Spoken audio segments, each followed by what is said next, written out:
Sa trono ng mahabaging Panginoong Diyos natin, lumapit ng ating kampi ang kailangang pag-ibig.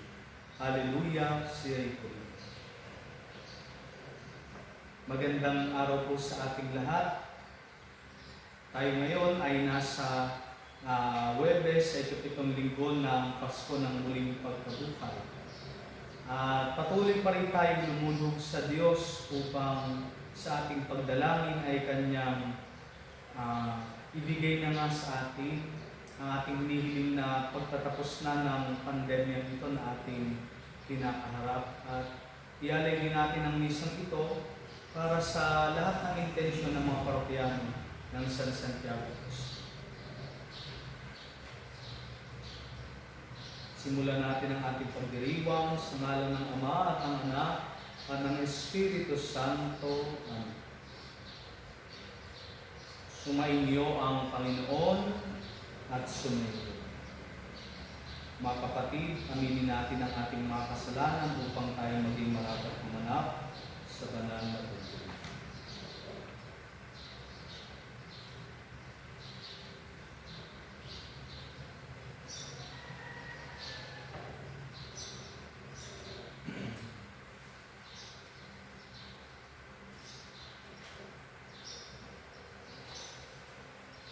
Ipahayag natin ng sabay-sabay, inaamin ko sa makapangyarihang Diyos at sa inyo mga kapatid na lubha akong nagkasala sa isip, sa salita at sa gawa at sa aking pagkukulang.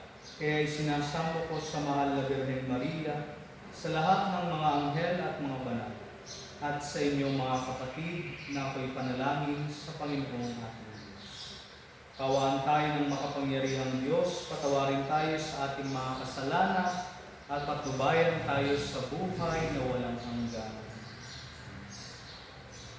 Panginoon, kaawaan mo kami. Panginoon, kaawaan mo. Kristo, kaawaan mo kami. Kristo, kaawaan. Panginoon, kaawaan mo. Panginoon, kaawaan. Manalangin tayo.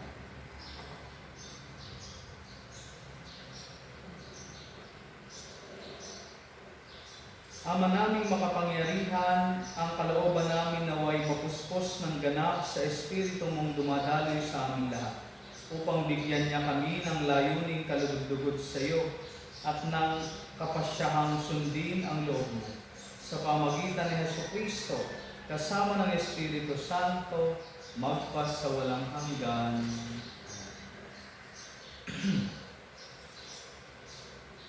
Pagbasa mula sa mga gawa ng mga apostol. Noong mga araw na iyon, ibig matiyak ng pinuno kung ano nga ang sakdal ng mga Hudyo laban kay Pablo. Kaya pinagpulong niya kinabukasan ng mga punong saserdote at ang buong Sanhedrin. Saka kinalagan si Pablo, ipinanaog at iniharap sa kanila. Alam ni Pablo na doon may mga Saduseyo at Pariseo. Kaya't sinabi niya ng malakas, mga kapatid, ako'y Pariseo, anak ng mga Pariseo. Dahil sa pag-asa kong muling mabubuhay ang mga patay, ako'y nililitis ngayon. Matapos itong sabihin ni Pablo, nagtalo-talo ang mga Pariseo at ang mga Saduseyo, at nahati ang kapuluran. Sapagkat ang sabi ng mga Saduseyo, hindi muling mabubuhay ang mga patay at walang anghel o espiritu. Subalit ang mga Pariseo na may naniniwala sa lahat ng ito. At lumakas ang kanilang sigaw. Tumindig ang ilan sa mga eskribang kapanig ng mga Pariseo at malakas na tumutol. Wala kaming makitang pagkakasala ng taong ito. Ano kung may isang espiritu o isang anghel na nagsalita sa kanya? At nang maging mainitan na ang kanilang pagtatalo, natakot ang pinuno na baka lurayin nila si Pablo. Kaya pinapanaog niya ang mga kawal. Ipinakuha si Pablo at ipinapasok sa kuta. Kinagabihan, tumayo ang Panginoon sa tabi ni Pablo at sinabi sa kanya, lakasan mo ang iyong loob. Nagpatotoo ka tungkol sa akin dito sa Jerusalem. Ganyan din ang gawin mo sa Roma. ang salita ng Diyos. Salamat sa Diyos. Diyos ko, ang aking dalangin, ako'y iyong tangkilikin. O Diyos, ako'y ingatan mo, ingatan ang iyong lingkod. Ang hangad ko ay maligtas, kaya sa iyo dumudulog. Ika'y aking Panginoon, ang wika ko sa aking Diyos. Kabutihang tinanggap ko ay ikaw ang nagkaloob. Ikaw lamang, o poon ko, ang lahat sa aking buhay. Ako'y iyong tinutugon sa lahat kong kailangan. Diyos ko, ang aking dalangin, ako'y iyong tangkilikin. Pinupuri ko ang poon na sa akin ay patnubay, kahit gabi diwa niya ang sa akin umaakal. Nababatid ko na siya'y kasama ko oras-oras, sa piling niya kailan may hindi ako matitingin. Diyos ko, ang aking dalangin, ako'y iyong tangkilikin. Kaya't ako'y nagdiriwang, ang diwa ko'y nagagalak, ang lagi kong nadarama ay hindi ako matitingnan. Pagkat di mo tutulutang ang mahal mo ay malagak sa balo ng mga patay upang doon ay maagos. Diyos ko, ang aking dalangin, ako'y iyong tangkilikin. Ituturo mo ang landas na buhay ang mahantungan. Sa piling mo'y madarama ang lubos na kagalakan. Ang tulong mo'y nagdudulot ng ligayang walang hanggan. Diyos ko, ang aking dalangin, ako'y iyong tangkilikin. Aleluya, aleluya. Lahat naway magkaisa kay Kristo at sa Diyos Ama, nang tanay sumampalataya. Aleluya, aleluya. Sumainyo ang Panginoon, ang mabuting balita ng Panginoon ayon kay San Juan. Papuri sa iyo, Panginoon. Noong panahong iyon, tumingala si Jesus at nanalangin. Amang banal, hindi lamang ang aking mga alagad ang idinadalangin ko, kundi pati ang mga mananalig sa akin dahil sa kanilang pahayag. Maging isa nawa silang lahat, Ama, kung paanong ikaw ay nasa akin at ako'y nasa iyo. Gayon din naman, maging isa sila sa atin upang maniwala ang sanlibutan na ikaw ang nagsugo sa akin. Ang karangalang ibinigay mo sa akin ay ibinigay ko sa kanila upang sila'y ganap na maging isa, gaya nating iisa. Ako'y nasa kanila at ikaw ay nasa akin upang lubusan silang maging isa. At sa gayon, makikilala ng sanlibutan na sinugo mo ako at sila'y iniibig ko, katulad ng pag-ibig mo sa akin. Ama, nais kong makasama sa aking kinaroroonan ng mga ibinigay mo sa akin upang mamasdan nila ang karangalang bigay mo sa akin. Sapagkat inibig mo na ako bago pa nilikha ang sanlibutan. Makatarungang Ama, hindi ka nakikilala ng sanlibutan, ngunit nakikilala kita. At nalalaman ng mga binigay mo sa akin na ikaw ang nagsugo sa akin. Ipinakilala kita sa kanila at ipinakikilala pa, upang ang pag-ibig mo sa akin ay sumapuso nila at ako na may sumakan. Ang mabuting balita ng Panginoon. Pinupuri ka namin, Panginoon Jesus.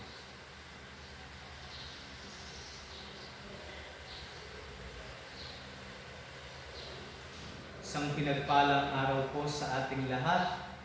Tayo ngayon ay nasa Huwebes sa ikapitong linggo ng muling pagkabuhay. Noong nakaraang linggo ay ating ipinagdiwang ang ascension, ang pag-akyat ng ating Panginoon sa langit. At binabaybay natin ang linggong ito tungo sa pagdating ng linggo ng Pentecostes, ang kapistahan ng pagbaba ng Espiritu Santo sa mga alagad. At inaasahan din o pinaniniwalaan din ang kapanganakan ng ating inang simba. Sa ating pong ebanghelyo ay narinig natin kung papaano muli ipinanalangin ni Jesus ang kanyang mga alagad at magiging mga alagad. Kung ating sinusundan ang ating mga misa, ito na yung pangatlong araw kung saan ating narinig yung kasama dun sa priestly prayer ng ating Panginoong Jesus. Yung kanyang pagdalangin sa Ama para sa kanyang mga alagad at mga magiging alagad. At sa tagpong ito ng ating ebanghelyo at unang pagbasa ay napakagandang pagtuunan natin ng pansin. Yung nais ipahayag ni Jesus ng hayagan at tuwiran sa kanyang mga alagad, na siya at ang Ama ay iisa, magkaisa. Hindi lamang magkasama, kundi magkaisa. At ito rin ang nais niyang maging katangian ng mga alagad, na sila ay maging isa kay Jesus. Katulad kung papaanong si Jesus at ang Ama ay isa.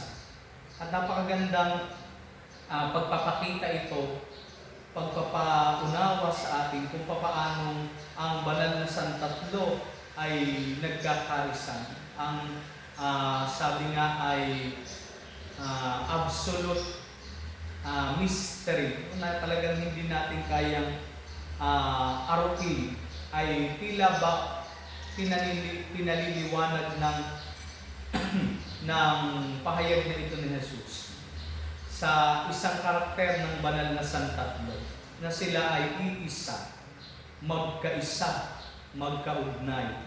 At ang pagkakaugnay ng banal na santatlo ni Jesus at ng Ama na ipiniliwanag niya dito ay hindi lamang normal na ugnayan. Bakit? Dahil kung ano ang iniisip ng anak, ito rin ang iniisip ng Ama. Kung ano ang kalooban ng anak, ito rin ang kalooban ng Ama. At kung ano ang naisin ng Ama, ay ito mismo ang naisin ng anak. Ibig sabihin, tila ba iisa lamang ang kanilang kagustuhan at damdamin sa lahat ng pagkakataon. Kaya nga, ito yung makikita natin na napakagandang karakter ng banal na santatlo, kung paano sila ay iisa. Sabi nga, tatlong persona, iisang Diyos. At yung tatlong personang ito ay magkaugnay, bagamat magkakaiba sila ng pangunahing gawain. Na siguro ay batid na natin yan sa ating katekismo, no? Pero alam natin na kung paano ang Ama at si Jesus ay palaging magkaisa. Sa lahat ng ginawa ni Jesus, nandoon ang Ama. Sa lahat ng nagawa at na-accomplish ni Jesus, nandoon ang Ama at ang Espiritu Santo. At ito yung panawagan sa atin bilang mga mananampalataya. Ngayon po ay, sabi ko nga, pinagdiriwang natin yung pag-akyat sa langit ng ating Panginoong Jesus noong nakaraang linggo. At ngayong darating na linggo ng Pentecostes ay ipagdiriwang natin yung pagbaba ng Espiritu Santo. Ipinapakita dito kung paano tayo ay simbahan na bumubuo ng mistikong katawan ni Kristo at si Jesus ang ating ulo. Panawagan kung paano dapat nating sundan ang yapak at dapat nating tularan, maging kaisa tayo ng ating Panginoong Jesus sa hangaring ito.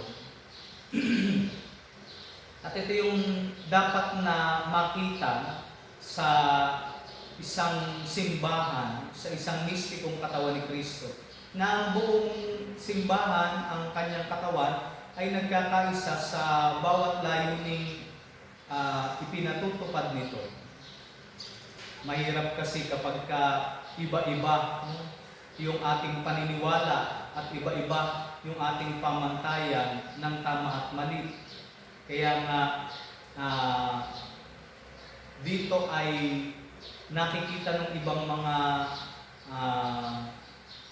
mga sekta o relihiyon, kapag ang isang grupo ng mga mananampalataya ay hindi magkasundo-sundo sa kanilang sarili, wala silang kaisahan, pagkakaisa, ay tila ba hindi talaga sila kapani-paniwala.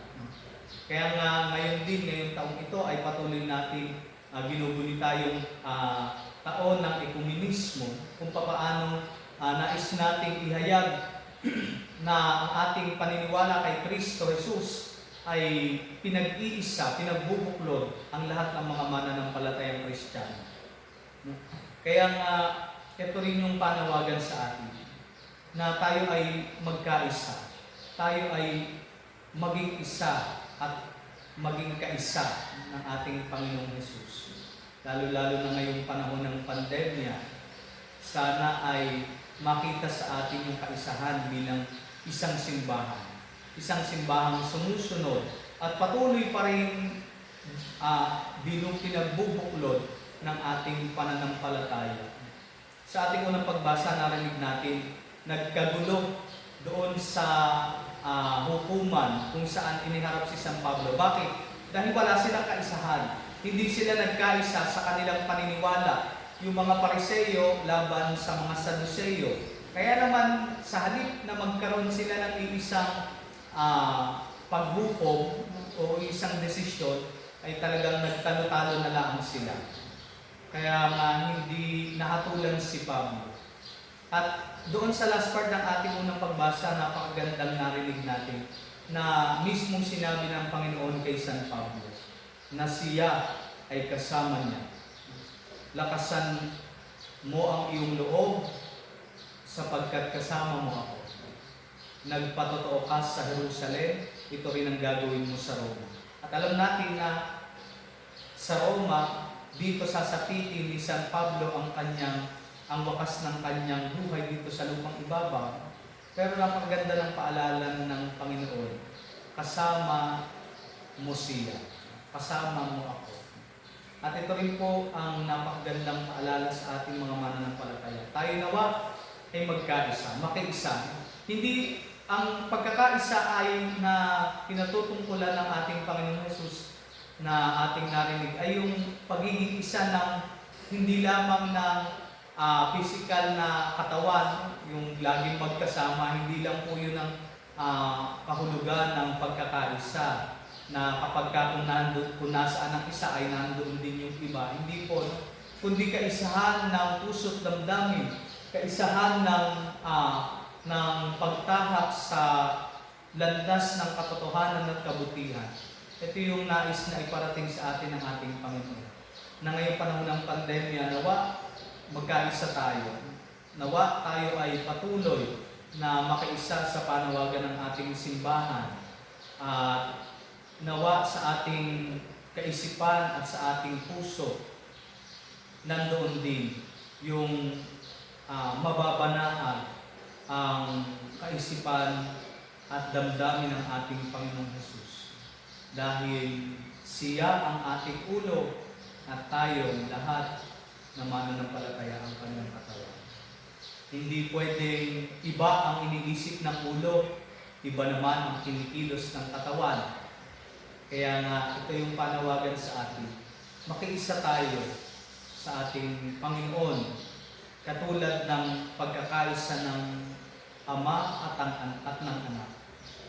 Nawa tayong lahat ay maging isa sa ating pananampalataya.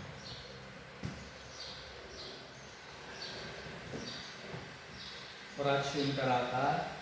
Diyos Ama namin, lumalapit kami sa iyo para sa aming kahilingan na kami ay iyong proteksyonan laban sa COVID-19 na kumitil na ng maraming buhay at nakaapekto na sa isang katawan. Nananalangin kami para sa iyong biyaya, para sa mga taong inatasan na pag-aralan ng kalikasan at ang sanhi ng virus nito. Gayon din upang mapahinto ang patuloy nitong paglagan. Gabayan mo po ang mga inatasang mga lagan sa kalusugan na kanila namang magampanan ang kanilang tungkulin ng buong husay at may malasakit. Gabayan mo po ang mga kawani ng pamahalaan at ang mga nasa pribadong institusyon sa kanilang paghahanap ng lunas upang masugpo ang pandemya nito. Ipinapanalangin namin ang lahat ng mga naapektuhan. Naway inumin mo po ang kanilang karamdaman. Ipagkaloob mo po nawa sa amin ang iyong biyaya upang kami ay patuloy na makagawa ng kabutihan para sa lahat at makatulong sa lahat ng mga nangangailangan. Ipinapanalangin po namin ito sa pamamagitan ng aming Panginoong Jesucristo, iyong anak, na bubuhay at naghahari kasama ng Espiritu Santo, magpasawalang hanggan. Maria, aming inaatulong ng mga Kristiyano, panalangin mo kami. San Rafael Arcangel, ipanalangin mo kami. San Roque, ipanalangin mo kami. San Lorenzo Ruiz, ipanalangin mo kami. San Pedro Calungsod, ipanalangin.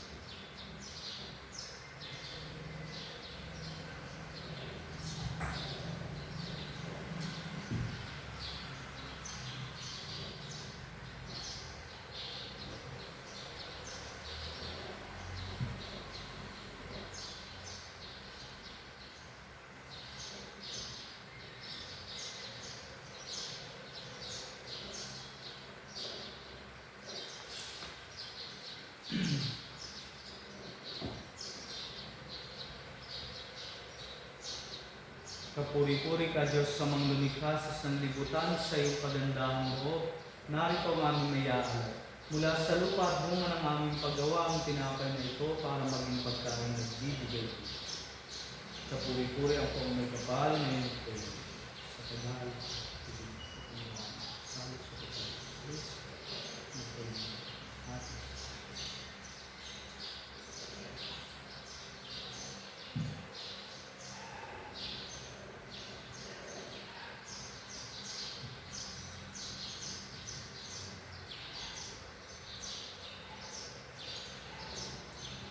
Kapuri-puri ka Diyos sa mga lumikha sa sanlibutan, sa iyong kagandahang loob narito ang aming mayaalay.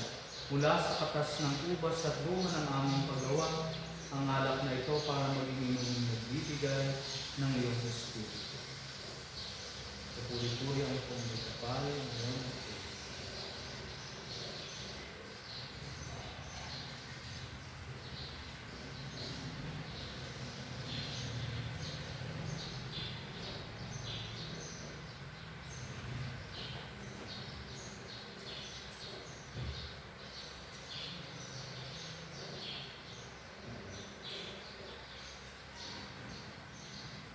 Manalangin kayo mga kapatid upang ang paghain natin ay kalugdan ng Diyos Amang makapangyarihan.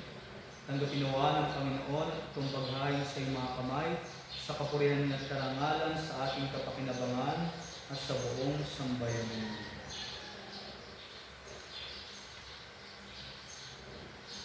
Ama naming lumikha, para mo ng awa, gawin mong banal ang mga alay namin ito sa naming iyusan ng kalugdan. At kami gawin mong hain sa iyo'y laging nakalaan. Sa pamamagitan ni Jesucristo, kasama ng Espiritu Santo, magpasawalang hanggan. Sumainyo ang Panginoon at sumainyo. Itaas sa Diyos ang inyong puso at diwa. Itinaas na namin sa Panginoon. Pasalamatan natin ang Panginoong ating Diyos. Marapat na siya'y pasalamat. Ama naming makapangyarihan, tunay nga marapat na ikaw ay aming pasalamatan. Kasama at kamatayan matapos na lupigin ang anak mong si Jesus na Panginoon namin. Siya ngayon umakyat sa iyong piling bilang haring dakilang sinasamba ng mga hari.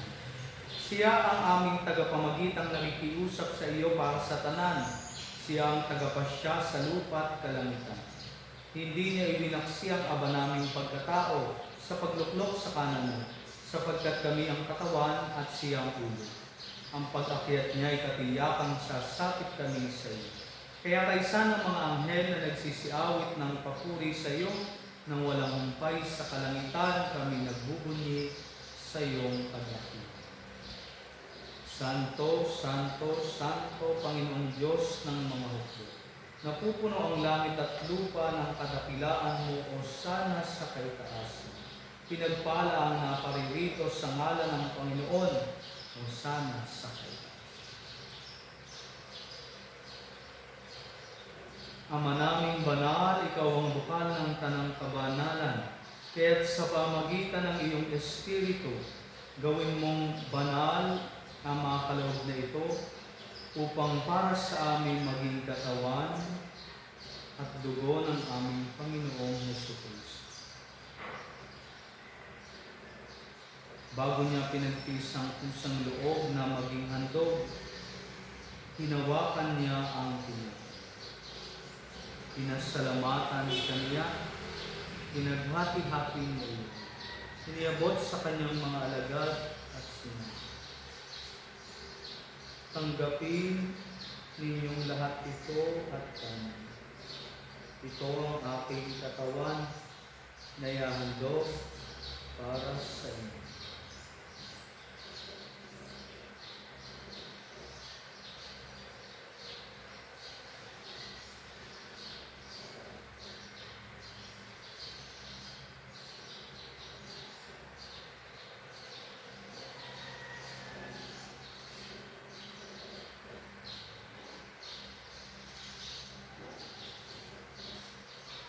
Gayon din naman nang matapos ang hapunan, hinawakan niya ang kalis.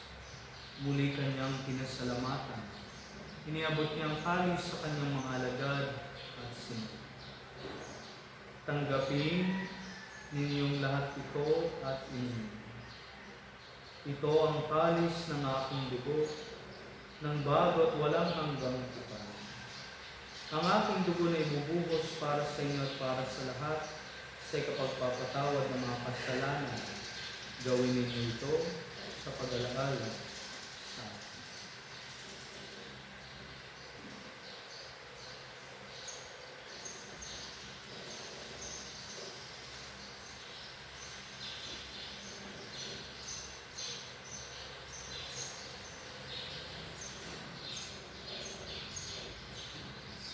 Ipagbunyi natin ang misteryo ng pananampalataya. Si Kristo'y namatay, si Kristo'y nabuhay, si Kristo'y babalik sa wakas ng panahon.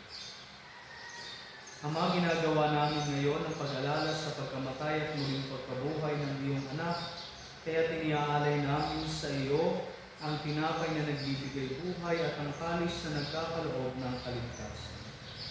Kami nagpapasalamat dahil kami yung minarapat na tumayo sa harap mo para maglingkod sa iyo.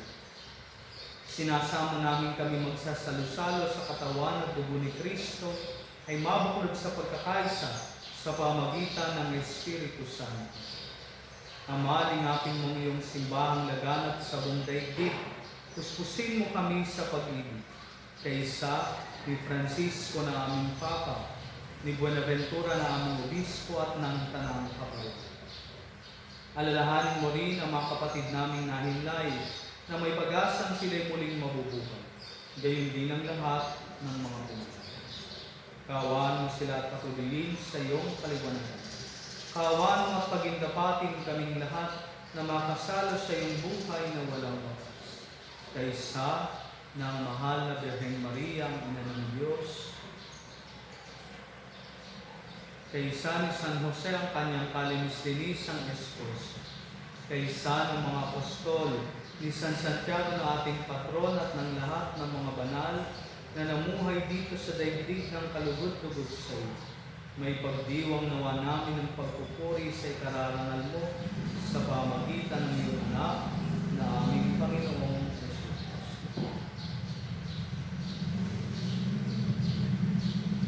Sa pamagitan ni Kristo, kasama niya at sa Kanya, ang lahat ng parangal at papuri ay sa iyo, Diyos amang makapangyarihan, kasama ng Espiritu Santo, magpa sa walang hanggan.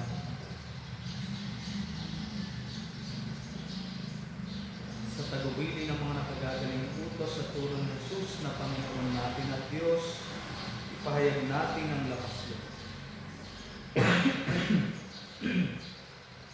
Ama namin, sumasalangit ka, sambahin ang ngalan mo, mapasa amin ang kaharian mo, sundin ang loob mo dito sa lupa para nang sa langit. Bigyan mo kami ngayon ng aming kakanin sa araw-araw at patawarin mo kami sa aming mga sala, para ng pagpapatawad namin sa mga nagkakasala sa amin. At huwag mo kami ipahintulot sa tukso at iadya mo kami sa lahat ng masama. Hinihiling namin kami iadya sa lahat ng masama, pagkalooban ng kapayapaan araw-araw, iligtas sa kasalanan at ilayo sa lahat ng kapahamakan. Samantalang aming pinananabikan ang dakilang araw ng pagpapahayag ng tagapagligtas namin si Jesucristo. Sapagkat sa iyong kaharian at ang kapangyarihan at ang kapurihan magpakailanman. Panginoong Jesucristo, sinabi mo sa iyong mga apostol, Kapayapaan ang iniiwan ko sa inyo. Ang aking kapayapaan ang ibinibigay ko sa inyo. Tunghayan mo ang aming pananampalataya at huwag ang aming mga pagkakasala. Pagkalooban mo kami ng kapayapaan at pagkakaisa ayon sa iyong kalooban. Kasama ng Espiritu Santo, magpasawalang hanggan. Ang kapayapaan ng Panginoon ay laging sumainyo. Magbigayan kayo ng kapayapaan sa isa't isa.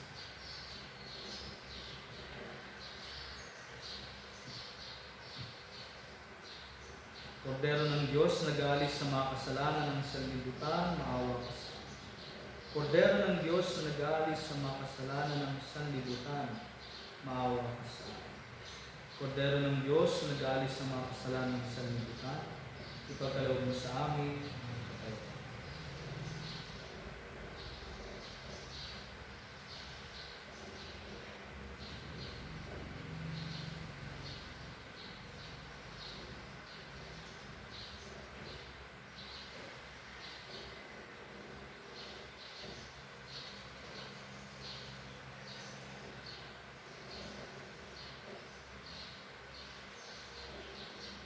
Ito ang kordero ng Diyos. Ito ang nag-aalis sa mga kasalanan ng sanlibutan. Mapalad ang mga inanyayahan sa kanyang Diyos.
Sinasabi kong tiyakan, kailangan kong lumisan, kundi di maibibigay Espiritong mananahan. Hallelujah, Señor.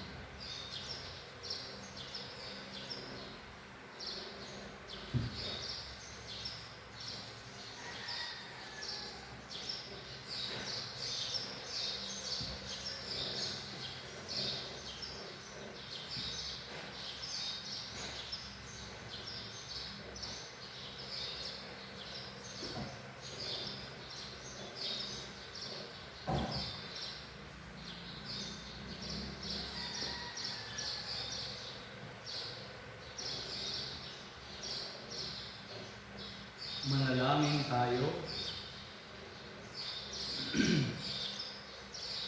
Ama naming mapagmahal, sa aming ginanap na pakikinabang, matutuhan nawa namin at mapagsaluhan ang iyong aral at dulot ng kaligtasan.